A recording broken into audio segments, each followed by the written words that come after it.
Good evening, everyone.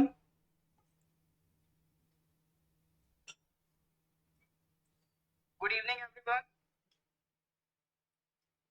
Audio video clear है?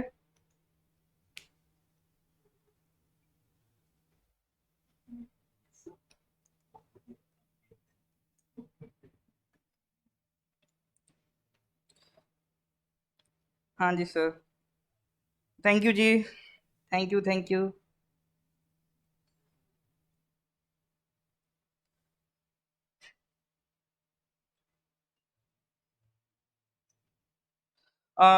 General science का तो क्लास चल रहा है हमारा। यूडीसी का जो बैच है उसमें जनरल साइंस का क्लास चल रहा है। मैं यहाँ 9 PM पे कुछ एक्स्ट्रा क्वेश्चंस करवा दूंगा जनरल साइंस के। थैंक यू जी।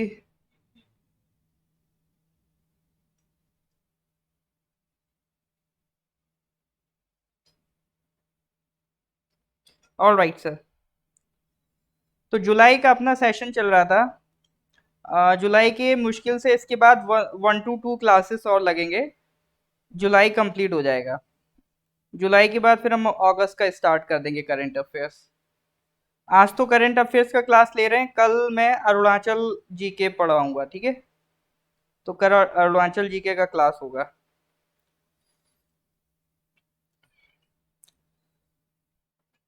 अभी तक जो पीडीएफ जितनी भी क्लासेस हो चुकी हैं जून 2022 तक के करंट अफेयर्स की, उसकी पीडीएफ आप ये वीडियो के डिस्क्रिप्शन में लिंक दिया है, वहां से डाउनलोड कर सकते हैं, ठीक है? तो वीडियो के डिस्क्रिप्शन में आपको लिंक मिल जाएगा, वहां से आप सिंपली पीडीएफ को डाउनलोड कर सकते हैं। तो आगे बढ़े उससे पहले कुछ क्वेश्चंस रिवाइज करेंगे। स्पोर्ट्स का क्वेश्चन है, question number 8। Who has become the first player in history to win 80 matches each in all 4 grand slams?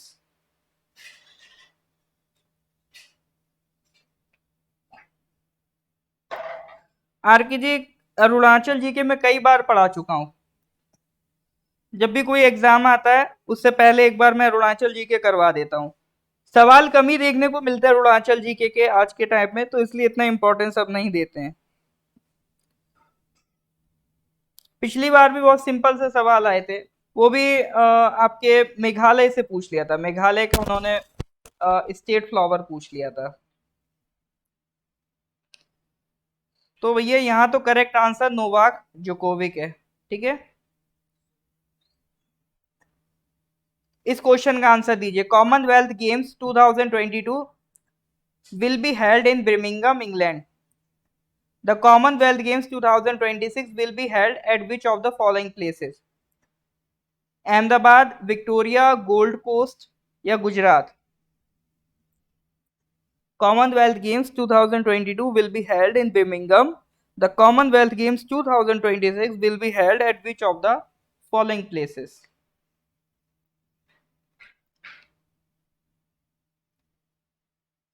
Current affairs आप जो पढ़ें तो लेटेस्ट से स्टार्ट करें, ऐसा नहीं कि जनवरी 2022 या जनवरी 2021 का उठा के बैठ जाएं। अभी जैसे जुलाई चल रहा है, जून तक की पीडीएफ आ गई तो जून 2022 कंप्लीट करिए, फिर उल्टा सीक्वेंस में चलिए, फिर मई वाला करिए, फिर अप्रैल वाला, ठीक है? तो ये सीक्वेंस आपको फॉलो करनी है और मिनिमम 6 मंथ्स का करना है। अभी फिलहाल आपके लिए, अगर आप जनवरी 2022 से लेकर ये अगस्त 2022 तक का कर लेते हैं करंट अफेयर, तो ये मोर देन एनफ होगा। जनवरी से अगस्त 2022 ये आपके लिए मोर देन एनफ होगा। वैसे मैंने तो इससे पिछली साल का भी करंट अफेयर्स पढ़ाया है, जनवरी 2021 से दिसंबर 2022 भी 21 भी कवर कराया है, लेकिन अब ये आपके ज्यादा खास काम आने वाला है नहीं। तो करंट अफेयर्स तो जैसे जैसे आगे बढ़ता जाता पुराना वाला बेकार होता जाता है, ठीक है? तो पुराने वाले को अभी फिलहाल पढ़ने की जरूरत नहीं है, नए वाले पे फोकस करिए, ठीक है सर?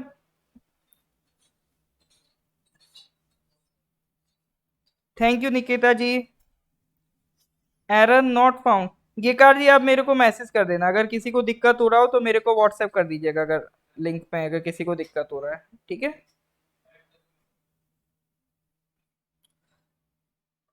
लिंक को देखो, मैं यहाँ पिन भी कर देता हूँ।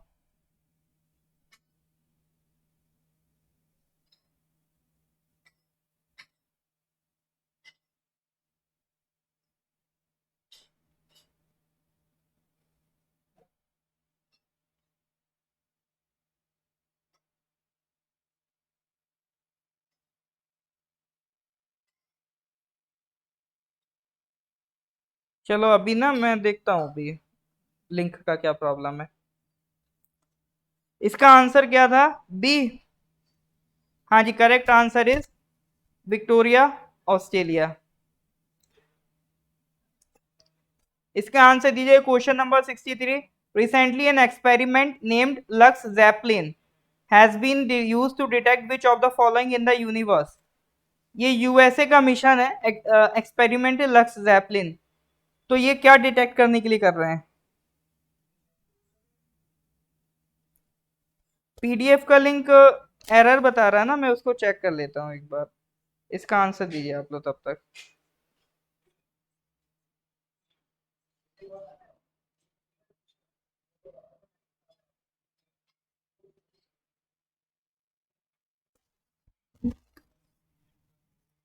आप लोग इसका आंसर दीजिए।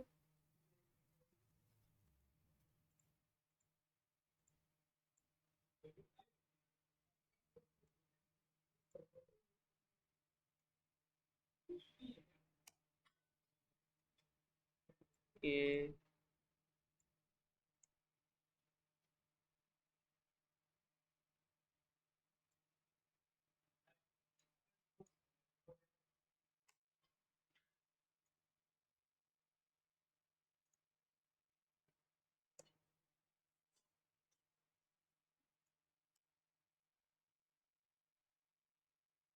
वेट अ मिनट, मैं इसके लिए कुछ अरेंजमेंट करता हूँ आपका।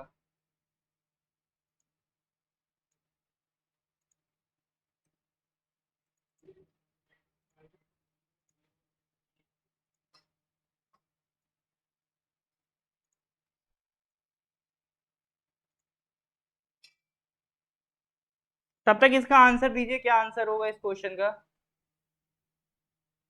ये मैं डिस्कस कर चुका हूँ।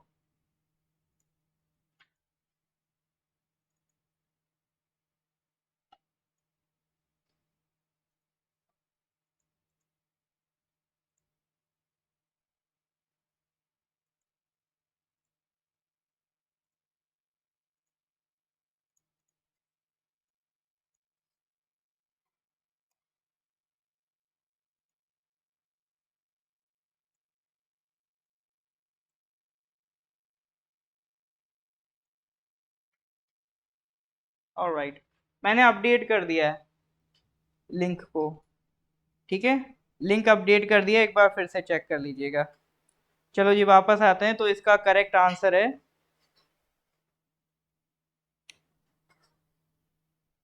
Dark matter. बिल्कुल sir, correct answer is dark matter को डिटेक्ट करने के लिए बना है। क्वेश्चन नंबर, अच्छा ये तो अभी आज होगा क्वेश्चन 79। तो लास्ट क्लास में मुझे लगता है करीब 70 क्वेश्चन हमने डिस्कस कर लिए थे। आईटीबीपी वाला हो गया था, स्वनिर्भर नारी तक डिस्कस कर लिया था, ये आसाम की स्कीम थी, यहां तक अपना काम बन गया था। तो इसके आगे स्टार्ट करते हैं। तो आज का पहला सवाल ये रहा आपकी स्क्रीन पर। Question number 71। According to a recently release report, world report on the health of refugees and migrants. ठीक है, एक रिपोर्ट रिलीज हुई है, उसका नाम क्या है? World report on the health of refugees and migrants. India received USD 87 billion dollar. ठीक है, 87 यूएस बिलियन डॉलर रिसीव किए in remittances in 2021। It is release by which of the following organisations. मतलब एक रिपोर्ट आई है, world report on the health of refugees and migrants, और ये कह रहे हैं इंडिया ने जो रेमिटेंस रिसीव करा है। रेमिटेंस का मतलब होता है जैसे कल आप इंडिया के हो लेकिन यूएसए में शिफ्ट हो जाते हो, बट यूएसए में शिफ्ट होने के बाद आप अपने घर वालों को पैसा इंडिया में भेजते हो। ठीक है, तो आप फॉरेन कंट्री से जो अपनी कंट्री में पैसा भेज रहे हो ना, और नौकरी बाहर कर रहे हो, तो उस पैसे को कहते हैं रेमिटेंस। ठीक है, तो हमारे पास जो रेमिटेंस आया है वो 87 बिलियन यूएस डॉलर आया है। 2021 में। तो ये कौन सी रिपोर्ट कहती है? तो हमारा जो रेमिटेंस है दुनिया में सबसे हाईएस्ट होता है।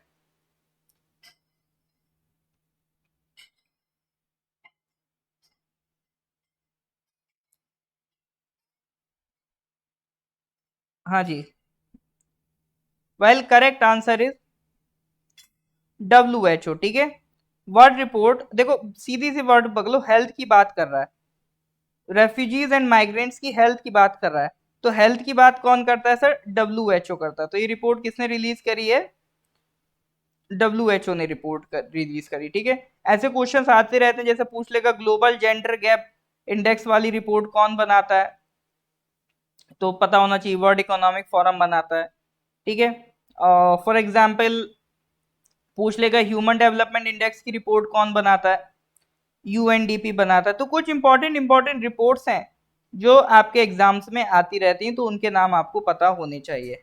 अच्छा, एक सवाल मेरा आपसे ये है, what is the difference between a refugee and migrant?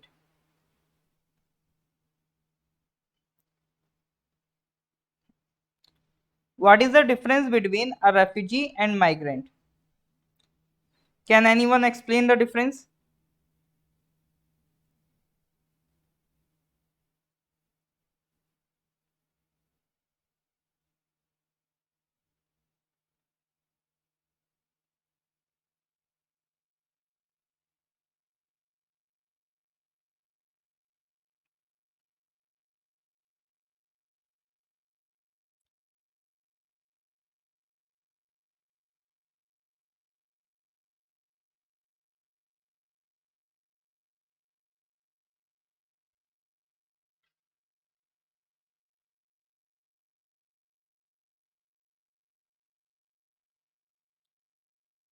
ये कैसा है, रेफ्यूजी जो सेटल हो जाता है और माइग्रेंट इधर से उधर घूमता है? ये कैसा आंसर है? गामी जी थोड़ा और इसको करेक्ट करिए। Migrant mean movement from one place to another in search of job. ठीक है। And refugee?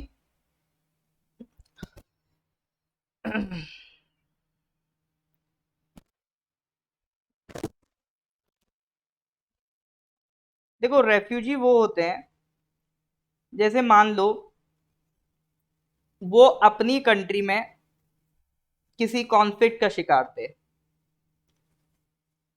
या उनका परसिक्यूशन हो रहा है। जैसे 1962 वॉर में, जब 1962 से पहले तिब्बत से कई बुद्धिस्ट इंडिया में आए थे। ठीक है। तो वहां कॉन्फ्लिक्ट था। बांग्लादेश से कई जो, उस टाइम बांग्लादेश ईस्ट पाकिस्तान था, तो कई बंगाली जो थे ईस्ट पाकिस्तान से भाग के किधर आए थे? वेस्ट बंगाल में आए थे। तो वो लोग किसी कॉन्फ्लिक्ट या परसिक्यूशन की वजह से आ रहे थे। जैसे अफगानिस्तान से कई आप देखोगे जो हिंदूज हैं या आपके सिख हैं, जो अफगानिस्तान से परसिक्यूशन फेस कर रहे हैं। ठीक है।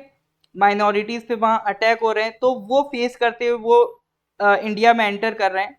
तो वो किसी कॉन्फ्लिक्ट या परसिक्यूशन की वजह से इंडिया में एंटर कर रहे हैं, तो वो कहलाते हैं रेफ्यूजी।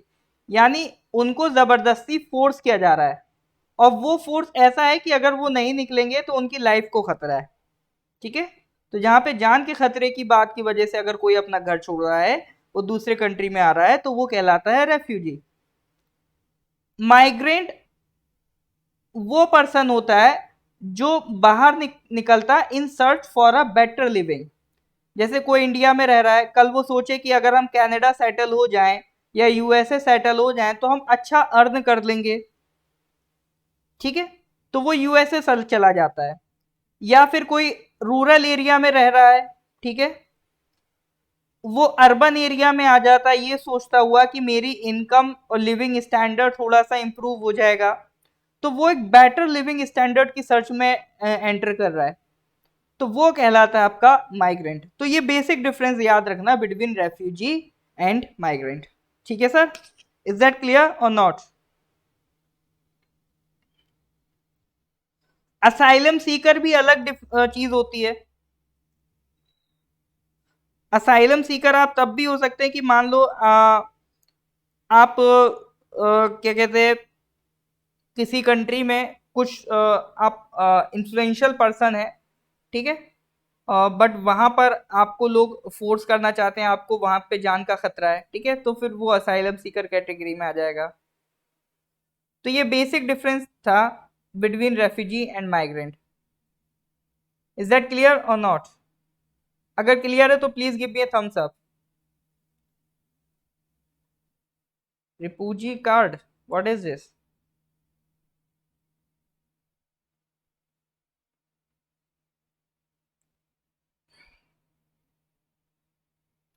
71 का आंसर क्या था?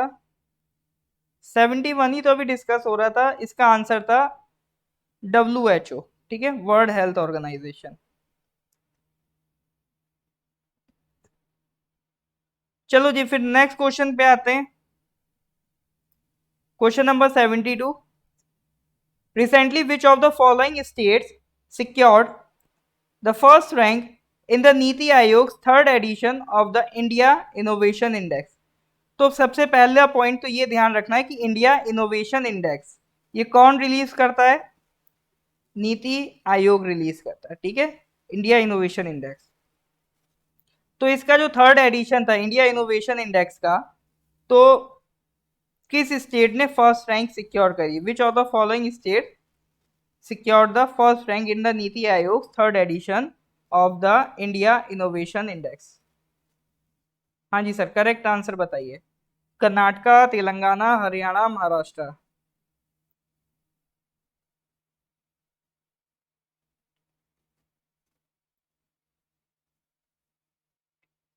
इनोवेशन में एक लॉजिक तो ये कहता है सर, जो हमारी सिलिकॉन वैली है, जो इंडिया की सिलिकॉन वैली किसे कहा जाता है? बैंगलोर को। और बैंगलोर कहाँ पे? कर्नाटका में। तो एक लॉजिक से कर्नाटका भी कह सकते हो, और वो लॉजिक यहाँ पे सही भी बैठ जाता है। करेक्ट आंसर इज कर्नाटका, ठीक है।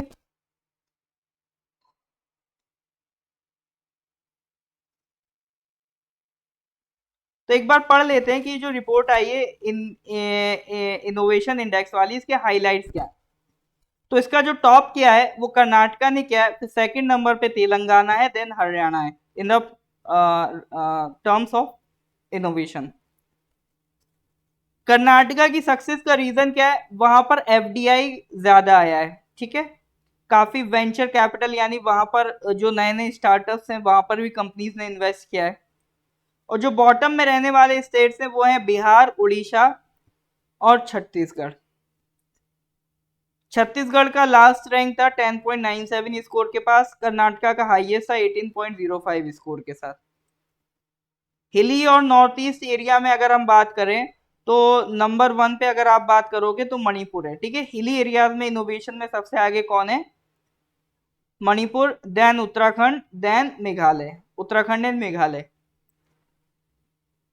नागालैंड लास्ट है नॉर्थ ईस्ट में, रैंक है 10th। यूनियन टेरिटरीज या स्मॉल स्टेट्स की बात करें तो चंडीगढ़ टॉप परफॉर्मर है, उसके बाद Delhi and Andaman and Nicobar. UTs में लास्ट पे आएगा आपका लद्दाख, ठीक है सर। हाँ जी, आपको अगर साउथ इंडिया में देखने जाओगे दक्कन स्टेट्स में, तो यार they are doing really great.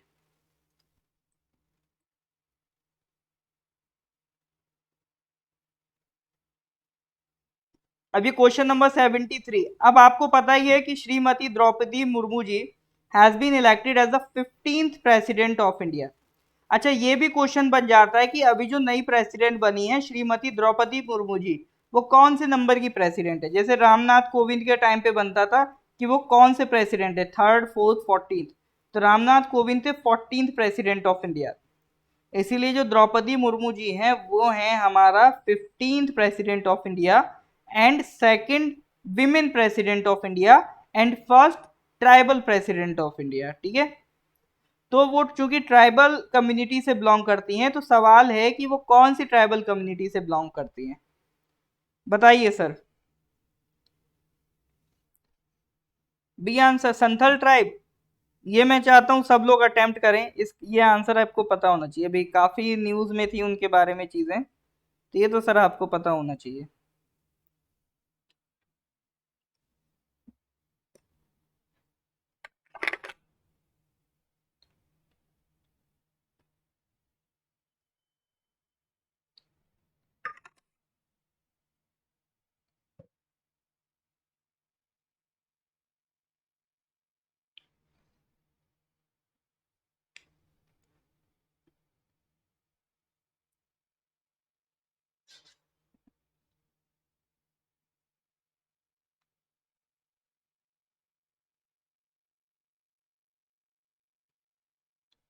All right, so correct answer is Santhal. She belonged to the Santhal tribe. Santhal is the third largest scheduled tribe community in the country after Gond and Biri. ठीक है, ये सब census 2011 के हिसाब से बताया जा रहा है. संथल ट्राइब आपको किस एरिया में मिलेगी? जो छोटा नागपुर वाला प्लेट्यू है, ठीक है, छोटा नागपुर कह लो, झारखंड वाला जो इलाका है, झारखंड, उड़ीसा और वेस्ट बंगाल वाला इलाका है. ठीक है, तो इतना जान लिया, इतना काफी है. नेक्स्ट क्वेश्चन पे आते हैं, question number 74. Recently, the 13th Petersburg Climate Dialogue were held in which of the following countries? France, Germany, Egypt, UK. Correct answer बताइए सर.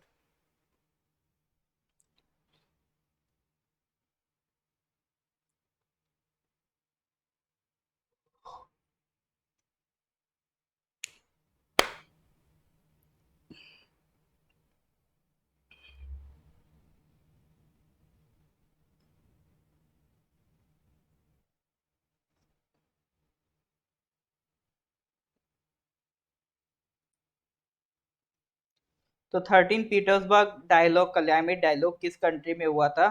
तो ये हुआ था सर आपका जर्मनी में. ठीक है, करेक्ट आंसर इज जर्मनी. तो ये पीटर्सबर्ग क्लाइमेट डायलॉग किसके लिए है? ये पहली बात तो 2010 से हो रहा है, to provide a forum for informal high level political discussion focusing both on international climate negotiation and the advancement of climate action. अब देखो, जो ऑफिशियल एग्रीमेंट्स होते हैं वो तो सर यूएनएफ ट्रिपल सी की जो समिट्स होती हैं, यूएनएफ ट्रिपल सी की जो समिट्स होती हैं, जैसे कॉप 25, 26, अभी हाल फिलहाल में कॉप 26 हुई थी, नेक्स्ट कॉप 27 होने वाली है. ठीक है, ये तो ऑफिशियल समिट्स हैं. लेकिन ऐसा होता है ना कि जैसे मान लो कि आप चार दोस्त हो, आप लोग मिलके कोई प्रोजेक्ट चला रहे हो, तो कुछ दिन तो ऐसे होते हैं जिस दिन आपको ऑफिशियली मीटिंग करनी पड़ती है ना, ऑफिशियल मीट करोगे, कॉलेज में मिलोगे, डिस्कस करोगे प्रोजेक्ट, वो रिकॉर्ड होती है आपकी. ठीक है, वो ऑफिशियल मीटिंग है.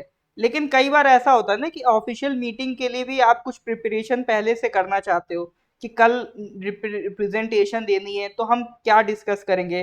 तो आप कभी कभी अनऑफिशियली मान लो एक दोस्त के घर पे या किसी बाहर किसी एरिया में आप लोग मिलके डिस्कस करने लगे, तो वो अनऑफिशियल आपकी मीटिंग हो गई.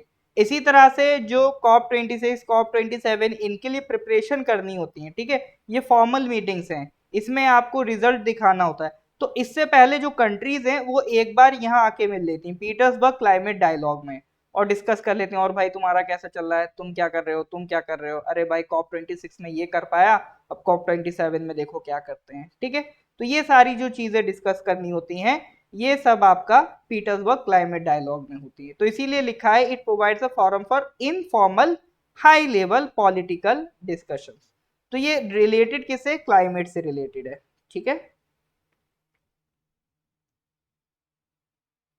तो इस बार का जो डायलॉग था वो किस लिए था?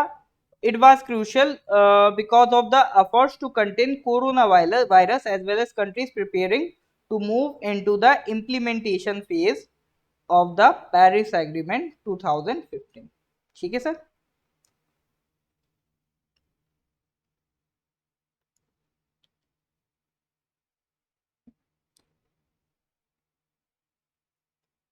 क्वेश्चन नंबर 75 पे आते हैं. What is the name of India first drone which can carry human passengers?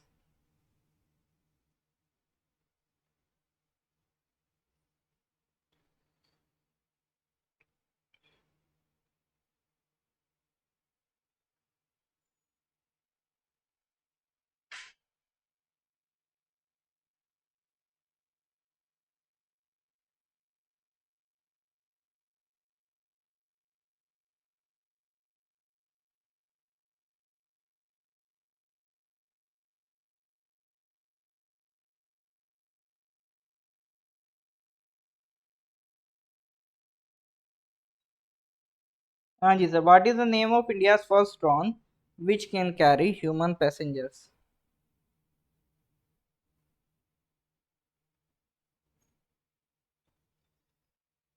अभी ये काफी न्यूज में था, तो यह आंसर आपको पता होना चाहिए.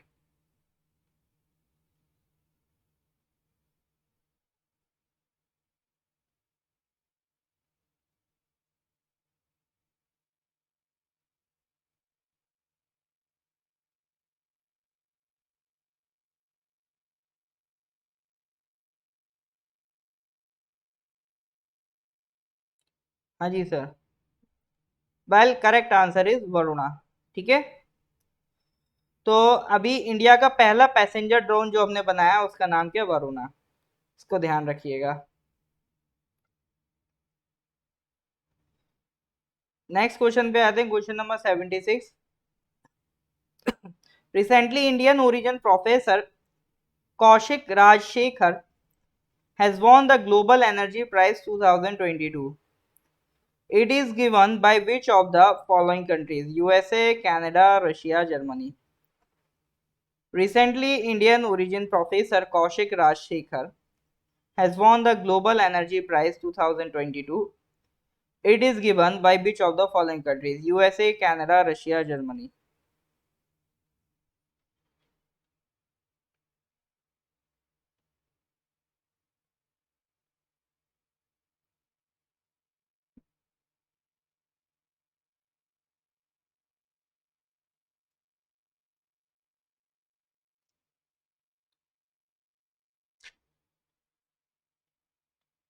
तो ग्लोबल एनर्जी प्राइज 2022 जो जीता है वो उसको देता है आपका रशिया।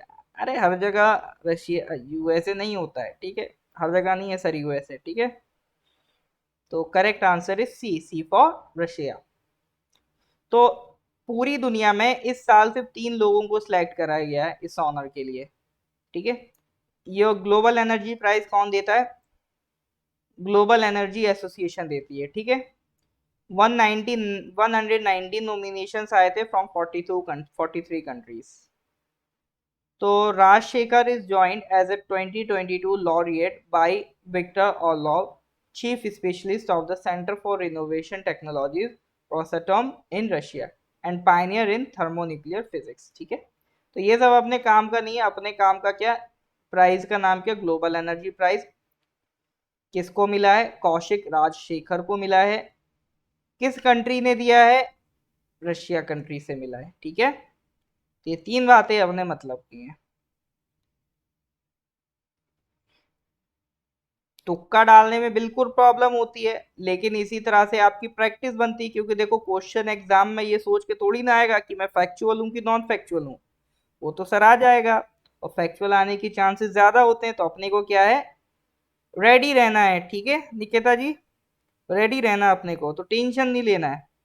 बस प्रैक्टिस करते जाओ। कई स्टूडेंट ऐसे हैं जो एक लंबे टाइम से करंट अफेयर्स क्लास अटेंड कर रहे हैं, और उनसे आप पूछिए, वो डेफिनेटली यही बताएंगे कि उनकी परफॉर्मेंस पहले से जरूर बेटर हुई होगी। सिर्फ अगर उन्होंने क्वेश्चन भी अटेम्प्ट किए होंगे ना, तो उससे भी उनकी परफॉर्मेंस बेटर हुई होगी। तो वही आपको भी करना है, ठीक है। Question number 77। Recently, which of the following states has announced the introduction of Rajiv Gandhi Khel Ratna Award for sports person? Rajasthan, Jharkhand, Chhattisgarh, Maharashtra.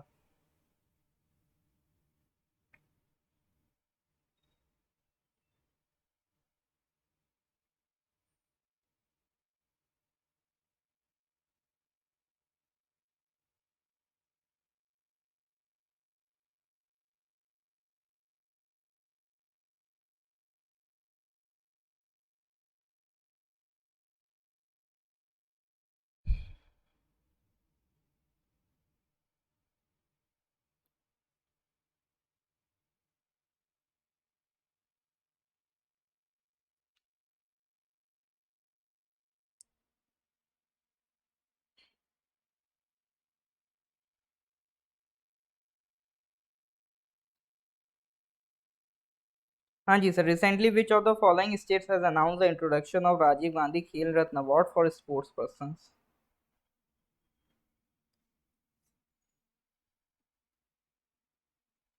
Correct answer is Rajasthan. Actually पहले इंडिया का जो स्पोर्ट्स में हाईएस्ट अवार्ड होता था वो राजीव गांधी खेल रत्न अवार्ड होता था। बट अभी हाल फिलहाल में सरकार ने इसका नाम बदल दिया। राजीव गांधी खेल रत्न अवार्ड की जगह कर दिया मेजर ध्यानचंद खेल रत्न अवार्ड। तो ऑब्वियसली बात है, राजीव गांधी की जो पार्टी थी कांग्रेस, उनको तो थोड़ा बुरा लगेगा, क्योंकि राजीव गांधी से उन्होंने नाम क्या चेंज करके कर दिया? मेजर ध्यानचंद कर दिया।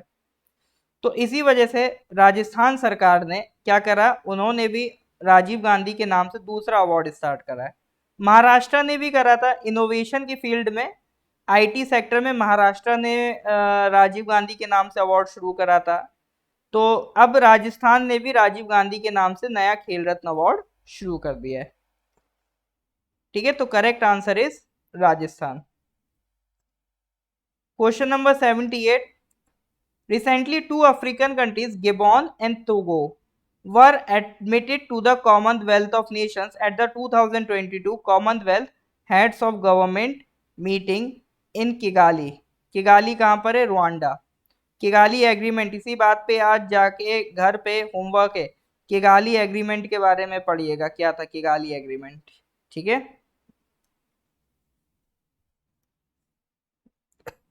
तो किगाली में जो कॉमनवेल्थ नेशंस के हेड हैं, कंट्रीज हैं, वो सब मिली और उन्होंने क्या करा, दो नई कंट्रीज को ऐड कर दिया कॉमनवेल्थ ऑफ नेशंस में, गिबॉन और टोगो को। तो कॉमनवेल्थ नेशंस में अब कितने और नए मेंबर्स हो गए हैं? हाँ जी सर, करेक्ट आंसर इसका बताइए।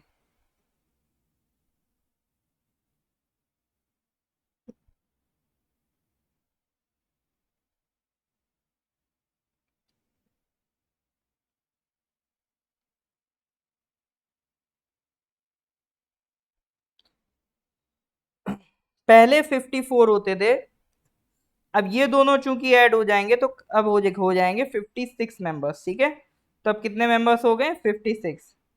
कॉमनवेल्थ ऑफ नेशंस है क्या?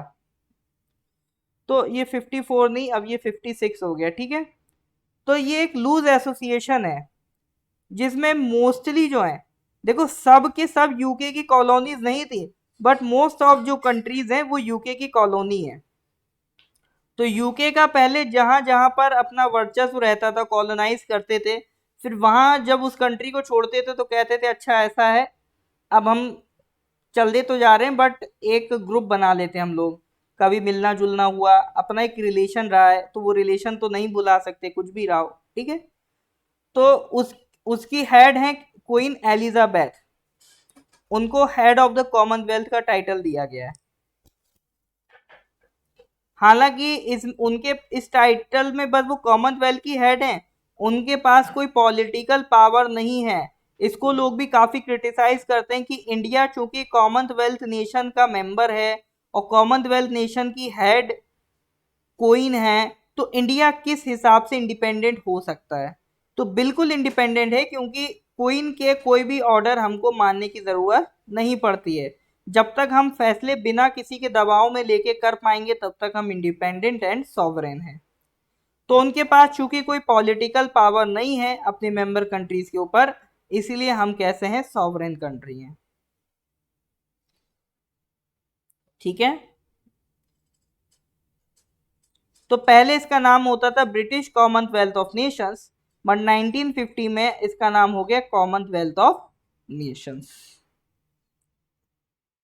समझे सर कि नहीं समझे?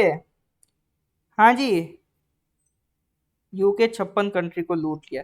अरे सारे के सारे कॉलोनीज नहीं थी उसकी। ठीक है, इज दैट क्लियर और नॉट? अगर क्लियर है तो please give me a thumbs up.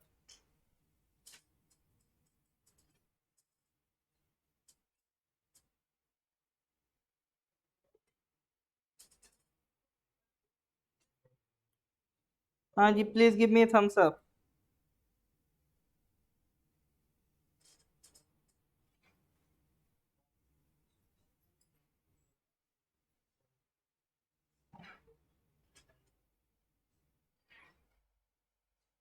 Headquarter हाँ जी लंदन में ही है। ठीक है, चलो जी नेक्स्ट क्वेश्चन पे आते हैं।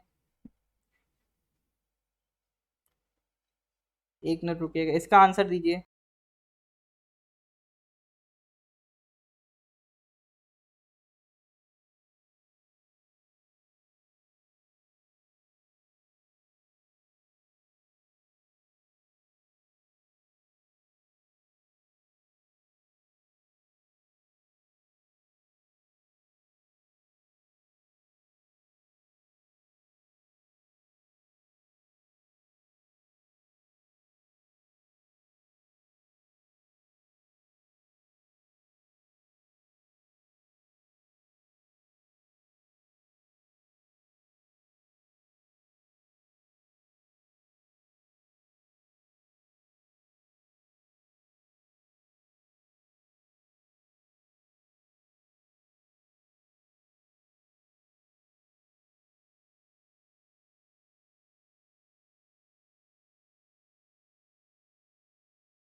हाँ जी, अभी ग्लोबल हंगर इंडेक्स की रिपोर्ट आई थी।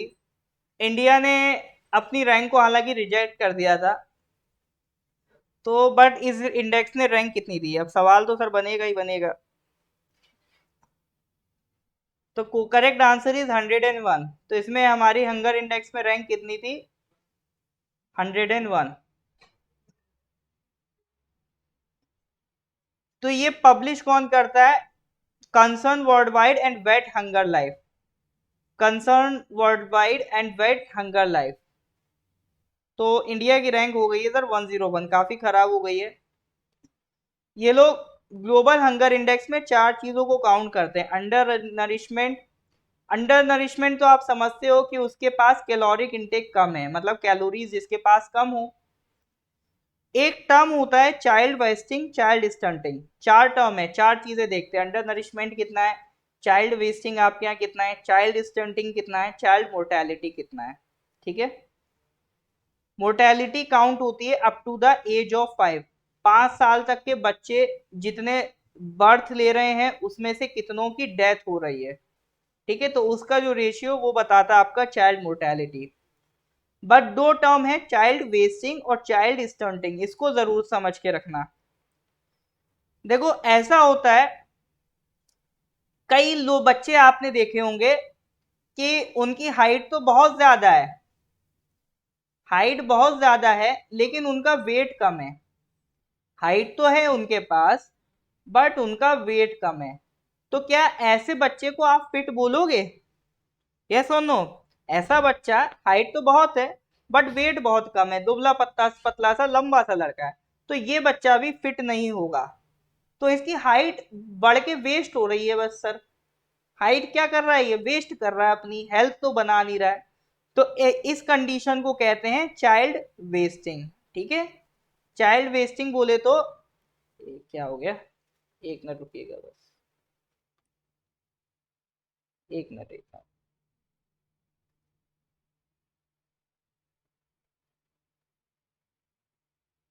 तो चाइल्ड वेस्टिंग किसको कहते हैं? अगर बच्चे का वजन अप टू द मार्क नहीं होता है एज पर द हाइट। ठीक है, तो हाइट ज्यादा है बट वेट लो है, तो वो क्या कहलाएगा सर? Child wasting. तो कहाँ पढ़ते हैं हम? ये तो हो गया था 74, 77, ये भी हो गया था, ये भी हो गया था, 79 चल रहा था। हाँ चलो, आ जाओ सर वापस। तो ये कंडीशन कहलाती है चाइल्ड वेस्टिंग।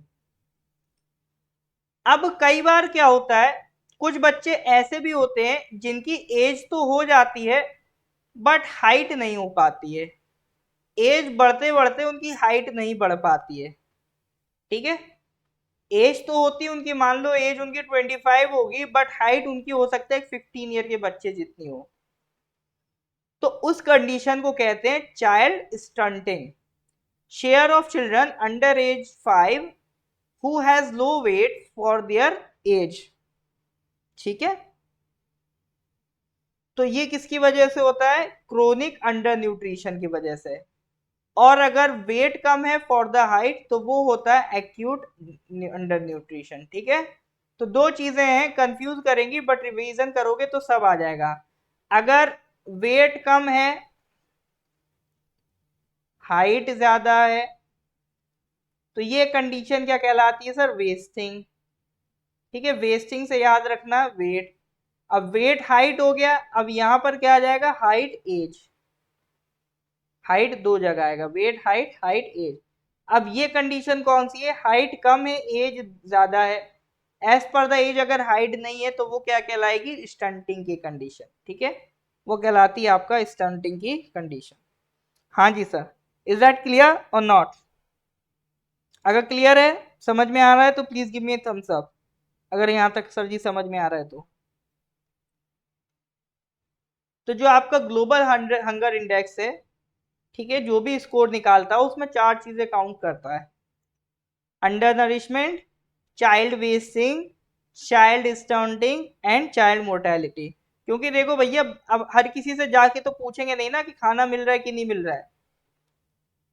अगर किसी को प्रॉपर खाना मिलता है तो उनमें ये सब दिक्कतें नहीं होती हैं। देखा है कभी किसी अमीर बच्चे का बच्चा जो इन सारी प्रॉब्लम से जूझ रहा हो? ठीक है। All right sir.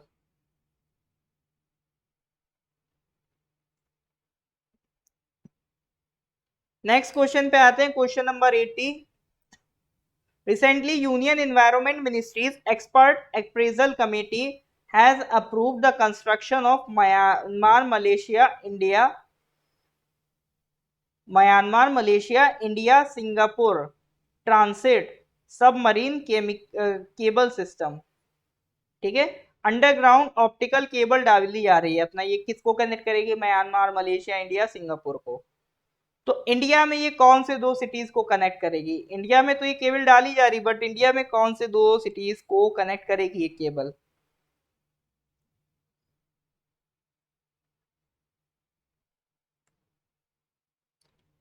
हाँ जी सर, इंडिया में कौन से दो सिटीज को कनेक्ट करेगी? Please tell me the answer.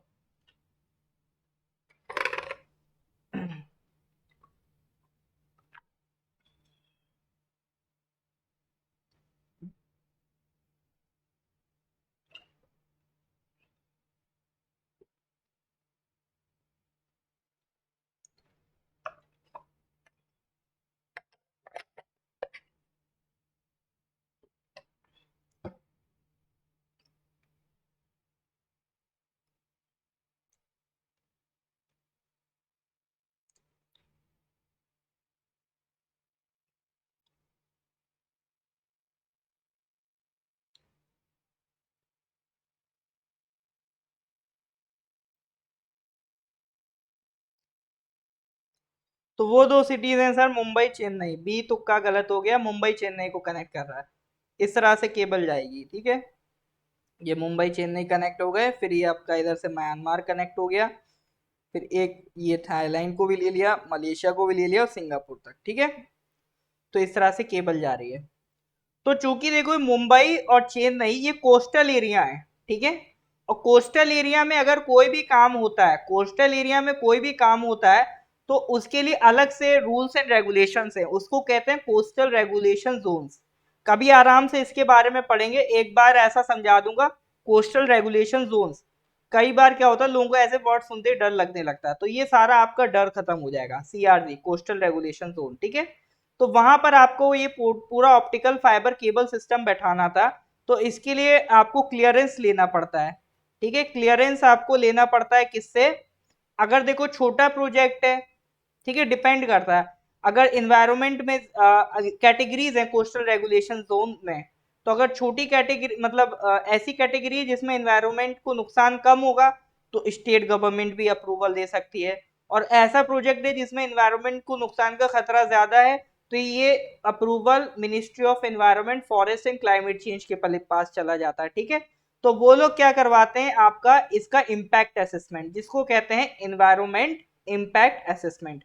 इसके बारे में भी मुझे आपको एक दिन कभी आराम से तफसील में बताना है, अभी इतना बता देता हूँ। इन्वायरमेंट इम्पैक्ट असेसमेंट क्या होता है?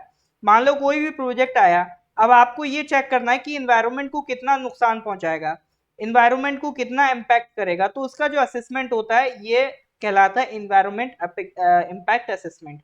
तो इनका काम क्या होता है? टू एसेस द इम्पैक्ट और गिव द सजेशंस। ऐसा नहीं कि हो पाएगा कि नहीं हो पाएगा, अगर कुछ इम्पैक्ट पड़ रहा है एनवायरनमेंट पे, तो आप सजेशंस दो ताकि उस इम्पैक्ट को हम रिड्यूस कर सकें, ठीक है। और ये करता कौन है? एक इन्वायरमेंट की कमेटी होती, expert appraisal committee, EAC. Question में था ना, union environment ministries expert appraisal committee has approved the construction. तो ये क्लियरेंस कौन देता है ईआईए में? एक्सपर्ट अप्रेजल कमेटी देता है, ठीक है। तो उन्होंने इसके लिए अप्रूवल दे दिए कि हाँ इसको कुछ एज सच एनवायरमेंटल कंसर्न नहीं है, तो आप अपना ऑप्टिकल फाइबर केबल सिस्टम बिछा सकते हैं। तो ये मिस है क्या? International submarine cable communication system है आपका। म्यांमार हो गया, थाईलैंड हो गया, मलेशिया हो गया, सिंगापुर हो गया, इन कंट्रीज को ये कनेक्ट करेगा। लेंथ आप देख सकते हो 8100 किलोमीटर लॉन्ग है सर ये। मुंबई में वर्सोवा बीच पे आके खत्म होगा और तमिलनाडु के अलॉन्ग ये इतना किलोमीटर ले डाउन किया जाएगा। ठीक है, हाँ जी सर। तो यहाँ तक कोई दिक्कत हो तो बताइए, इज दैट क्लियर और नॉट? यहाँ तक क्लियर है तो please give me thumbs up. हाँ जी सर, यहाँ तक सब ठीक है। उड़ तो नहीं रहा है। दो टर्म्स है वो मैं और आगे क्लियर करूंगा, इसी तरह से कभी और न्यूज में आएगा तो EIA है ना, कोस्टल रेगुलेशन जोन, ये भी मैं पढ़ा दूंगा आपको। ठीक है, इसीलिए करंट अफेयर्स का क्लास में रखता हूँ, ताकि सिर्फ करंट अफेयर्स आपको ना पढ़ाएं, उससे रिलेटेड जो भी चीजें हैं और ऐसी चीजें जो आपको ऐसा दिखाया जाता है कि बहुत टफ होता है, नहीं हो पाएगा तुमसे, वो बिल्कुल आसान करके समझा देना है आपको। ठीक है, ये मेरा पर्पज है। क्योंकि देखो, डरने वाली कोई चीज होती नहीं है, बट डिपेंड करता है आप उसको कैसे समझ रहे हो। क्योंकि जो भी सिस्टम्स बन रहे हैं, जो भी रेगुलेशंस बन रहे हैं, सब इंसान ही समझ बना रहे हैं। तो जब इंसान ही बना रहा है तो इंसान नहीं समझेगा तो कौन समझेगा सर? ठीक है, ये कोई होली बुक तो हम पढ़ नहीं रहे कि चलो जो गॉड ने लिख दी है तो हम ना समझ पाए, ये तो इंसानों की बनाई हुई चीजें हैं, हम नहीं समझेंगे तो कौन समझेगा। ठीक है, तो बस एटीट्यूड हमें पॉजिटिव रखना है कि ऐसे कैसे समझ में नहीं आएगा, तो बिल्कुल समझ में आएगा। ठीक है, और जितना चीजें आप समझ लोगे, जितनी आपकी समझदारी बढ़ेगी, उतना ही बेटर आप एग्जाम में करके आओगे। ठीक है सर, चलो जी नेक्स्ट क्वेश्चन पे आ जाते हैं, question number 81। Recently, Neeraj Chopra became the second Indian to win a medal in the World Athletics Championship 2022, Oregon, USA. Who was the first Indian to win the medal at the World Athletics Championship? बताइए sir, who was the first Indian to win the medal at the World Athletics Championship?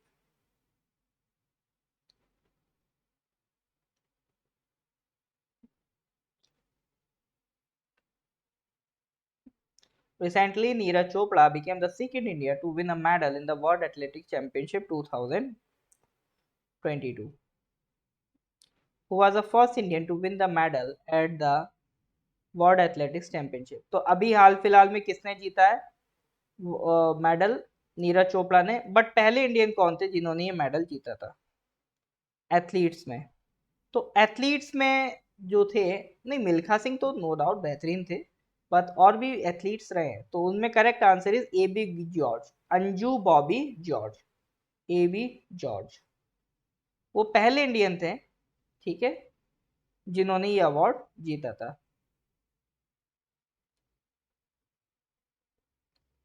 Okay sir, next question, question number 82। What is the rank of India in the medal tally of the ISSF Shooting World Cup 2022, which was held in Changwon, South Korea? South Korea में अभी ISSF shooting world cup हुआ है, तो उसमें India की rank कितनी रही है शूटिंग वर्ल्ड कप 2022? हाँ जी सर, देखा था किसी ने क्या? शूटिंग वर्ल्ड कप देखा था किसी ने?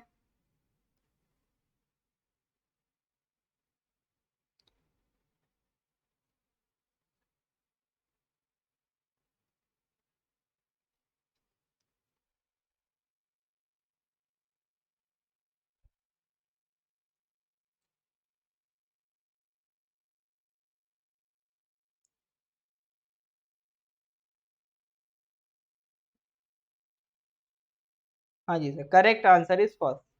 तो ISSF वर्ल्ड कप शूटिंग में हमारी कितनी रैंक रही है? फर्स्ट रैंक रही है। 5 गोल्ड 6 सिल्वर 4 ब्रॉन्ज लेके आए हम, 5 गोल्ड 6 सिल्वर 4 ब्रॉन्ज। ठीक है, तो रटने मत बैठे आना, बस एक आइडिया रखना, इस वर्ल्ड कप में इंडिया की फर्स्ट रैंक आई है। ठीक है सर, तो चलिए आज यहीं तक रखते हैं। So at last again thank you everyone for all your wishes. ठीक है, आप सबने जो बधाइयाँ दी, तो एक टीचर देखो हमेशा याद रखना उतना ही सक्सेसफुल हो पाता है जितना उसके स्टूडेंट्स। ठीक है, तो एक सिम्बियोटिक रिलेशनशिप है between a teacher and student, teacher उतना ही अच्छा होता है जितने अच्छे स्टूडेंट्स होते हैं। तो अगर आपको मैं अच्छा लग रहा हूँ तो डेफिनेटली आप भी अच्छे हैं, आप कोऑपरेट करते हैं। ठीक है सर, तो इसके लिए मैं आपको भी धन्यवाद दूंगा। बस इतना ही है कि इतना ही कहूंगा कि लाइफ में कुछ भी करो, कंसिस्टेंसी बना के रखो आप। ठीक है, Rome was not built in a day, इतना ही मैं कहूँगा। तो जो हम लोग एग्जाम्स वगैरह की तैयारी करते हैं, ये एक दिन का काम नहीं है, ये लॉन्ग टर्म का काम है। तो हमें लॉन्ग टर्म के हिसाब से चीज़ों को लेके चलना पड़ेगा। ठीक है सर, चलो जी, फिर मिलते हैं नेक्स्ट क्लास में। Till then, good bye, have a nice day. अगर लेक्चर अच्छा लगे तो please do like and share. ठीक है जी, तो गुड बाय।